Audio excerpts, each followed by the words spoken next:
Hey, welcome back to another episode of the Lonely Liberal Podcast. I'm your host, Nick Zankin, and I'm so happy to have you on this lovely Wednesday show. We've got a great show for you today in that we are going to be talking about how Trump's net worth has basically gone up between $2 to $3 billion since January. So obviously, that's the biggest net worth increase a president has ever had, but especially while in office. And that'd be interesting to kind of break it down, just quickly understand where that money is coming from and just so we can keep track of it moving forward. So it's really interesting and there's a lot to it. But before we get into the show, I just want to give a big shout out to all of you guys who listen all the time. I just got the listener or the podcast creator Spotify wrap thing, which you get from the other side. And, this is our first year of podcasting. So who knew what was going to happen? I had no idea if anyone would listen, and to see some of these numbers, so exciting and encouraging.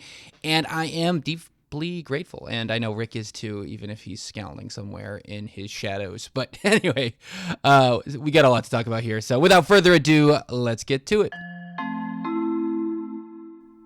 All right, so the way I think we should start this show is basically defining what net worth even means, right? It's something we hear when we're talking about rich people, but, what does it actually mean? So the way it is tallied, and when I say this, it's tallied by people like at Forbes and Bloomberg. This isn't like an audited thing. This is companies like that who kind of tally up the different assets and stuff like that to come up with these net worth figures. So how do they do it? So like I said, they get all the assets, so like real estate, stocks, crypto, cash, licensing stakes, stuff like that, and minus debts, right? So because oftentimes, especially with these hyper rich people, like, billions of dollars, so much are tied to stocks and crypto and things like that, they do swing quite a bit because they are volatile with the markets, but that's how they calculate it. But also, a lot of buts there.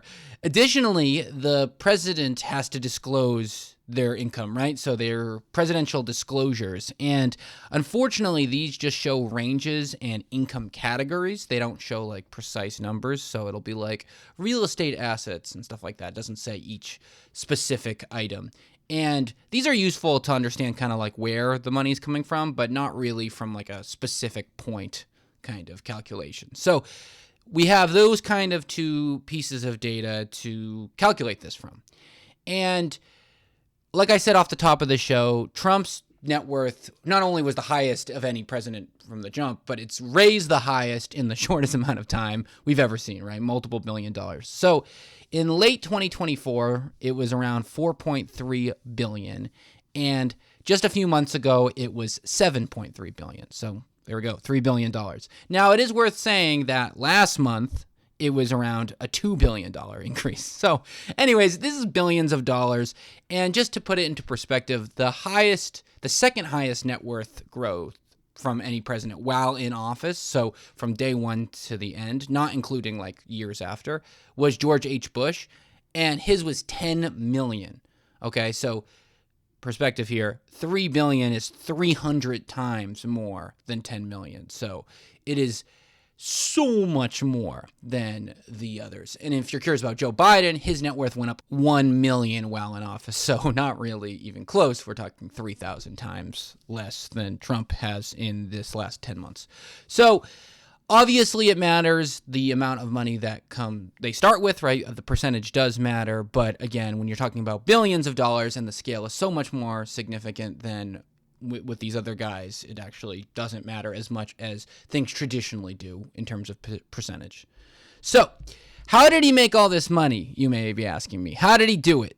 Right? How did this billionaire make even more billions? Well, it's basically largely driven what you'd call by like a 3-part crypto stack.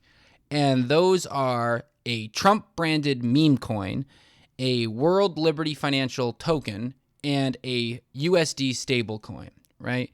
And the first two especially swing quite a bit. So what is the meme coin? Well, the meme coin is shown as $Trump. You may have heard about this during the inauguration or in our show we did on this a few months back. It's another Wednesday show. I'd highly check it out. Still very relevant, and we'll be kind of repeating ourselves a little bit here. So It's a Trump-branded meme token listed on all these major stock exchanges. What is a meme token? Basically, a token, a cryptocurrency that has no real inherent value, even less so than normal crypto. And the whole price speculation is based off the meme of the concept. So like Dogecoin, look at how funny this is, yada, yada, yada. So this actually did generate Trump real cash, though, because of how much was sold. And it got him around $100 million in 2 weeks, actually. So that's actual cash, not just, growth from the token, whereas other stuff is growth from the token. So he did get $100 million from that. But the other chunk of it has been just the growth of the token itself. All right, so that's a big chunk. The other is the World Liberty Financial Governance and Token Sales. What is that?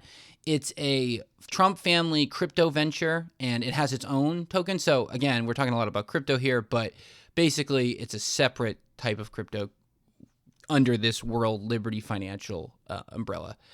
And this made him quite a bit. So we're talking about hundreds of millions of dollars here, and that comes from the cash flow from people buying and selling the token and the little fees that come, and what they call stake value. So basically just the worth of the company itself going up. So this has actually been quite profitable to him. Again, we broke this down a little bit deeper a few months ago and the kind of investment this has gotten, but this has been a huge, we're talking hundreds of millions of dollars of gains from the World Liberty Financial governance and token sales. And then the last one is a stablecoin, which is basically a crypto that is pegged to the US dollar. So whatever the dollar's worth, it's worth one. And it falls under the World Liberty Financial umbrella. But the way the value accrues with this is, again, how much it's issued and basically how much people pay to redeem it. So redemption fees, right? And there's also some yields and there's some business benefits as it grows in circulation, or the float, as they say.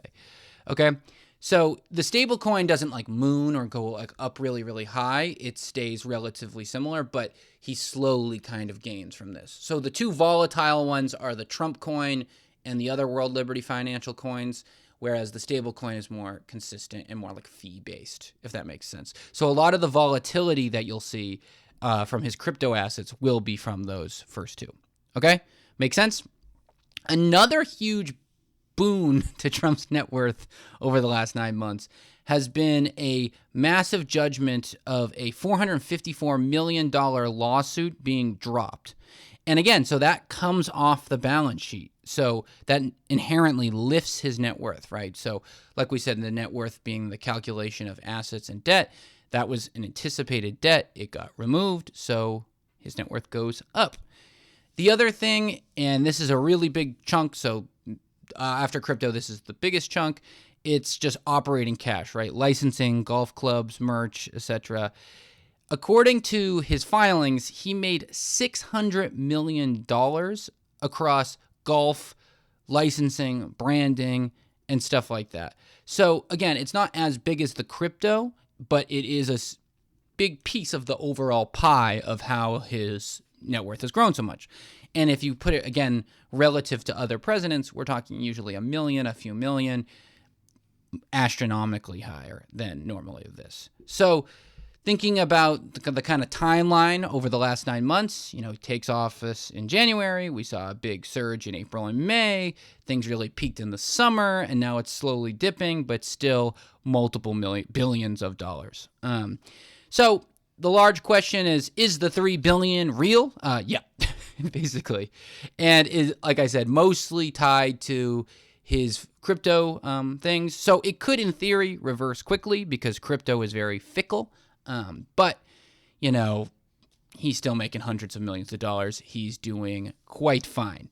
Also, you got to remember, like I said, these disclosure limits are ranges, not so much exact numbers. And with crypto being especially kind of vague with how money is transferred, it is a little fuzzy, more fuzzy than traditional investments, right? Like stocks and stuff like that.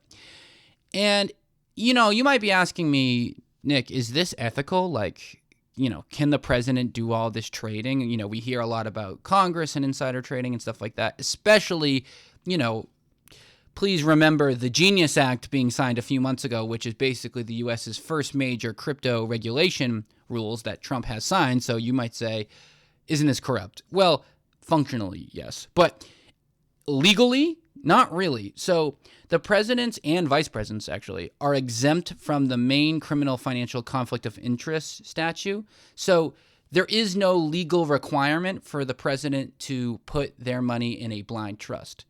Now, that has happened many, many times from many, many presidents because of the politics and the ethics of everything, but it isn't actually a statutory regulation. Like they don't have to do it.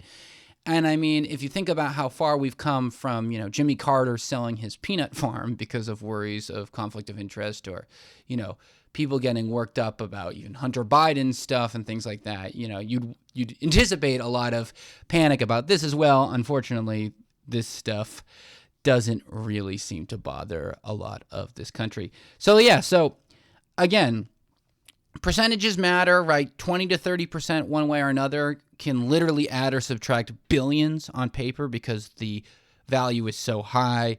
We have a big amount of it in crypto, and there is a difference between income versus wealth, right? So $500-700 million of annual income, well, that sounds like a lot. It is. It is small, though, compared to billions, because remember the scale that we're talking about. And how we can monitor this going forward, we can obviously keep track of these, crypto management companies, his tokens themselves, and we can see if anything starts to come of the investment from foreign companies or foreign countries in these types of stocks, in crypto rather. Because, what happens if a, Chinese government official buys a bunch of Trump tokens, or a Qatari Trump buys all these Trump tokens or whatnot? Like, that does lead to questions of conflict of interest or corruption or things like that. And like I said, we go to further detail about what has happened in the episode a few months ago. So what do I think? I mean, obviously this stinks for me. Like, not stinks like it makes me sad that he's rich. It stinks in the sense that the person regulating crypto is making most of his money from crypto.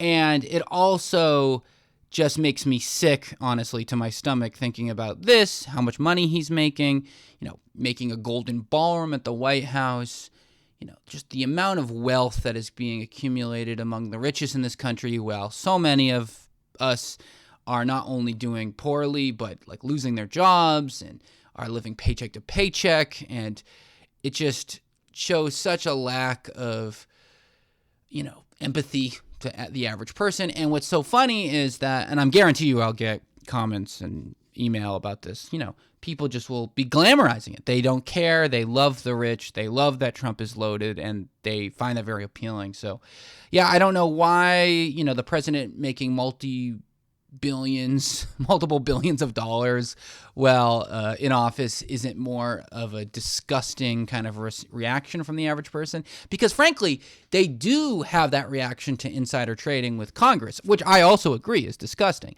And what's interesting about insider trading, I've already seen a few comments about, oh, well, it's proportionally much worse if you start from, initial net worth to exit. Well, they're also in office, much, much longer because they win multiple times.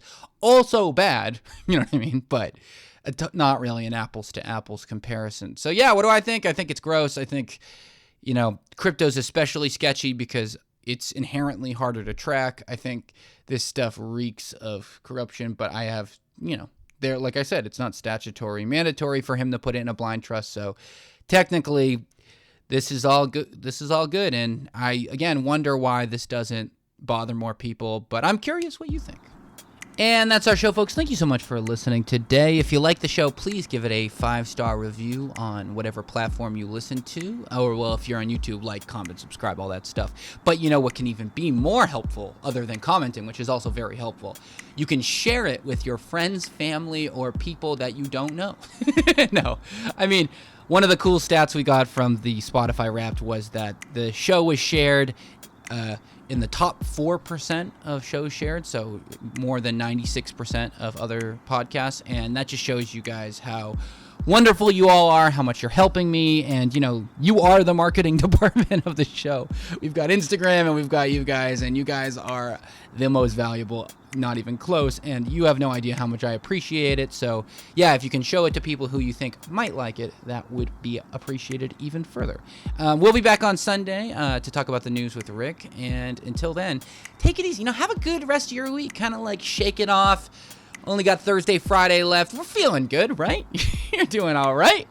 But I'll talk to you on Sunday. See ya. Bye.